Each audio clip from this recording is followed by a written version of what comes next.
Good morning সবাইকে। আগের ক্লাসগুলোতে আমি করিয়েছিলাম তোমাদেরকে প্রায়োরিটি কিউ করিয়েছি লাস্ট ক্লাসে, তার আগে সার্কুলার কিউ করিয়েছি, আর প্রথম ক্লাসে প্রথম ক্লাসে সিম্পল কিউ করিয়েছি। বাকি আছে আমাদের অনলি ডাবল এন্ডেড কিউ। তো ডাবল এন্ডেড কিউটা এখন দেখাচ্ছি। দেখো, ডাবল এন্ডেড কিউটা এরকমই টাইপেরই এটার স্ট্রাকচারটা, কিন্তু এখানে কোনো প্রায়োরিটি থাকে না। তো এই এটাতে আমরা যেটা করব সেটা হলো একটা কিউ বানাবো, কিন্তু ডাবল এন্ডেড কিউ এর সুবিধে হচ্ছে দুটো সাইড থেকেই ডিলিট করা যায় আর ইনসার্ট করা যায়। ঠিক আছে, তাহলে স্ট্রাকচারটা কিউ এর মতন হবে, নর্মাল কিউ এর মতন। তো স্ট্রাকচারে খুব একটা তফাৎ কিছু থাকবে না, কিন্তু সুবিধে একটা থাকবে, বিশেষ সুবিধে। সেটা হলো আমরা যে কোনো সাইড থেকে এটাকে ডিলিট করতে পারবো। বুঝতে পারছো?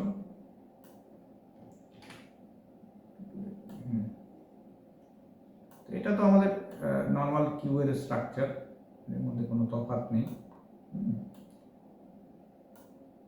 কিন্তু একটা জিনিস খেয়াল করবে, দুটো শ্রেণী বিভাগ আছে ডাবল এন্ডেড কিউ এর।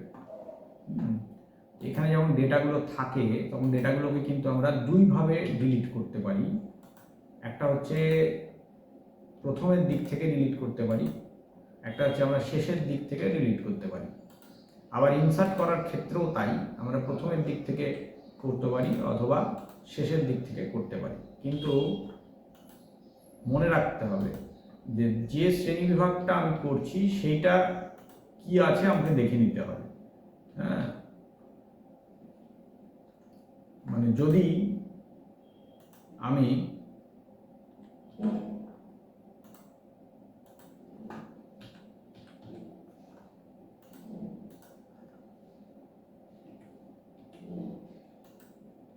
ফ্রন্ট, মানে ডাবল এন্ডেড কিউতে খেয়াল করো, এটাকে আমরা ফ্রন্ট বলি সাধারণত, আর লাস্টেরটাকে আমরা সাধারণত রিয়ার বলি, তাই তো? হ্যাঁ, দেখো দুটো শ্রেণী বিভাগ রয়েছে, তার মধ্যে একটা দেখো, একটা কিউ কি বলছে, একটা বলছে input restricted double ended queue, আর একটা বলছে output restricted double ended queue.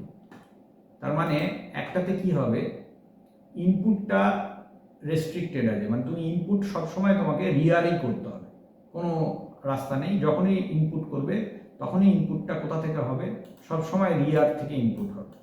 ঠিক আছে, আর ডিলিট করার সময় তুমি বোথ সাইড থেকে ডিলিট করতে পারবে, তার মানে ফ্রন্ট থেকেও ডিলিট করতে পারবে, আবার রিয়ার থেকেও ডেটা ডিলিট করতে পারবে। এই অপশানটা দেওয়া থাকবে একটা কিউতে।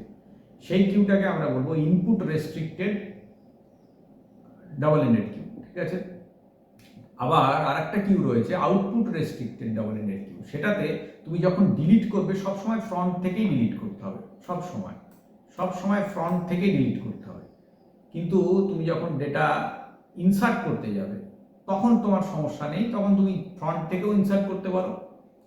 মানে নতুন ডেটা যদি ইনসার্ট হয় তাহলে সেটা কোথায় ইনসার্ট হবে, তুমি ইচ্ছে করলে এদিকেও করতে পারবে, এখানেও ডেটা ইনসার্ট করতে পারবে, আবার তুমি চাইলে এখানেও ডেটা ইনসার্ট করতে পারবে। এটা হচ্ছে ইনপুট রেস্ট্রিক্টেড, আউটপুট রেস্ট্রিক্টেড। বুঝতে পারলে? মানে যেটা আউটপুট রেস্ট্রিক্টেড আছে সেখানে শুধু ডিলিট করার সময় একদিক দিয়ে করা যাবে, আর যেখানে ইনপুট রেস্ট্রিক্টেড আছে সেখানে শুধু ইনসার্ট করার সময় শুধুমাত্র একদিক দিয়ে, ফ্রন্ট দিয়ে করা যায়, এই রিয়ার দিয়ে করা যায়। বুঝতে পারছো? এই দুই ধরনের হচ্ছে ডাবল এন্ডেড কিউ তোমাদের আছে। ঠিক আছে, খুব একটা গঠনে যে তফাৎ আছে তা নয়, লিনিয়ার কিউ যেমন হয় সেরকমই আছে, খালি ইনসার্ট আর ডিলিট করার যে এন্ডগুলো সেইগুলো একটু চেঞ্জ হচ্ছে এবং একটু ফ্লেক্সিবিলিটি বাড়ছে, যেটা আগেরগুলোতে ছিল না। এখানে এই সুবিধাটা আছে, একটু এগুলো, এই কিউটা একটু বেশি ফ্লেক্সিবল। ঠিক আছে, আজকের ক্লাসে এই পর্যন্তই। তোমাদের কিউ এর যে শ্রেণী বিভাগটা ছিল সেটা আজকের ক্লাসে আমাদের কমপ্লিট হয়ে গেল। এইবার তোমরা পরবর্তী ক্লাসে কিউতে কিভাবে ডেটা ইনসার্ট করা হয়, কিভাবে ডিলিট করা হয়, তার যে implementation, N Q R D Q সেটাও একটু একটু করে জানতে শুরু করব। ঠিক আছে, আজকে এইটুকুই থাকলো। থ্যাংক ইউ সবাইকে।